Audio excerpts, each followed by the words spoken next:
बहुत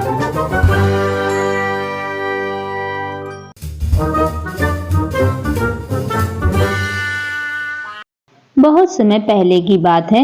जगतपुर नाम के गांव में सूरज के अस्त होने का समय हो गया था और चांद के निकलने का। तभी सूरज चांद से कहता है, अरे भाई, एक बात बताओ, जब भी तुम आते हो तो कोई तुम्हें आदर सम्मान देकर प्रणाम क्यों नहीं करता? ऐसा बिल्कुल भी नहीं है।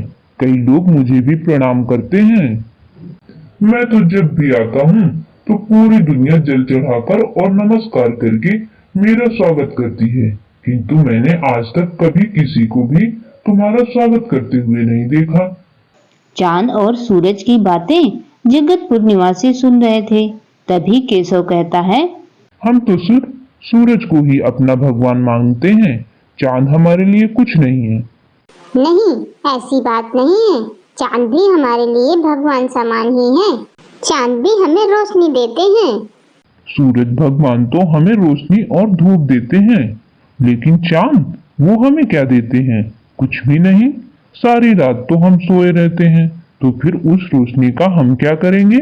हमें चांद की जरूरत नहीं है। हाँ, अगर चांद नहीं भी आएगा तो हमें कोई फर्क नहीं पड़ेगा। हाँ, उसका होना ना होना एक ही बात है। तुम ये क्यों भूल रहे हो कि करवा चौथ वाले दिन इनकी पूजा करके तुम्हारे लिए रखा गया व्रत पूरा होता है। लेकिन शुरुआत तो सूरज भगवान की पूजा से ही होती है। गांव वालों की ये बातें सूरज और चांद बड़े गौर से सुन रहे थे। उनकी बातें सुनकर सूरज तो खुश हो गया, लेकिन चांद के मुंह में उदासी छा गई। फिर सूरज चांद से कहने लगा, देखा, जगतपुर के लोग भी मुझे ही भगवान मानते हैं और उनकी नजरों में तुम्हारी कोई अहमियत नहीं है।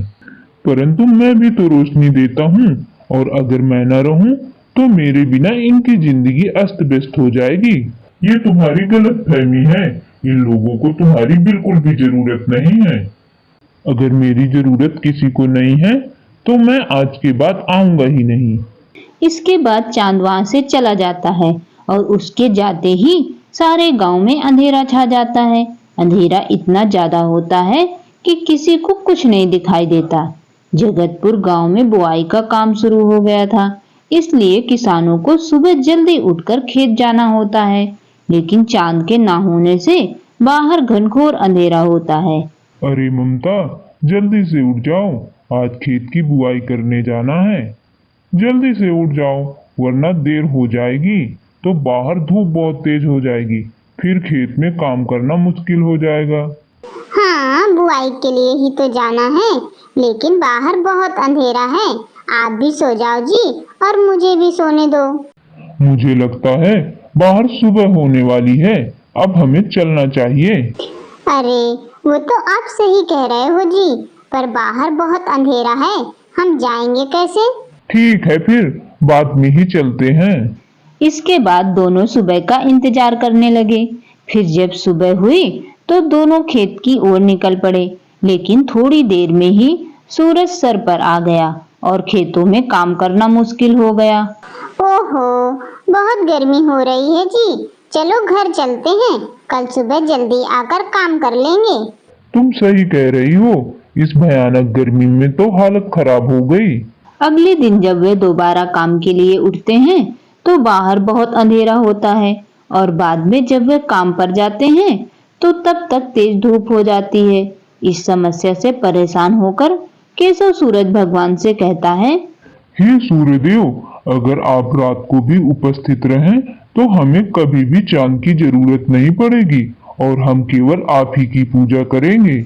उसके बाद ममता और केशव घर वापस आ जाते हैं। अरे जल्दी से खाना बना दो, मुझे बहुत तेज भूख लगी है, नींद आ रही है, सोना भी है। लेकिन अभी तो दिन हो रहा है जी, क्या अभी से खाना बना दूं? हाँ, मुझे लगता है आज रात नहीं होगी, तुम जल्दी से खाना बना दो, मुझे बहुत भूख लगी है। अच्छा ठीक है, बनाती हूँ। ममता खाना बनाकर लाती है। फिर दोनों बैठकर खाना खा लेते हैं, लेकिन तब भी रात नहीं होती और दोनों सोने के लिए चले जाते हैं। बहुत गर्मी हो रही है, ऐसा करता हूँ नहा लेता हूँ। केशव नहाने के लिए जा ही रहा होता है कि बाहर से आवाज आती है।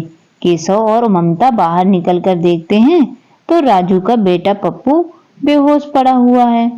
राजू रो रहा था। क्या हो गया मेरे बच्चे को?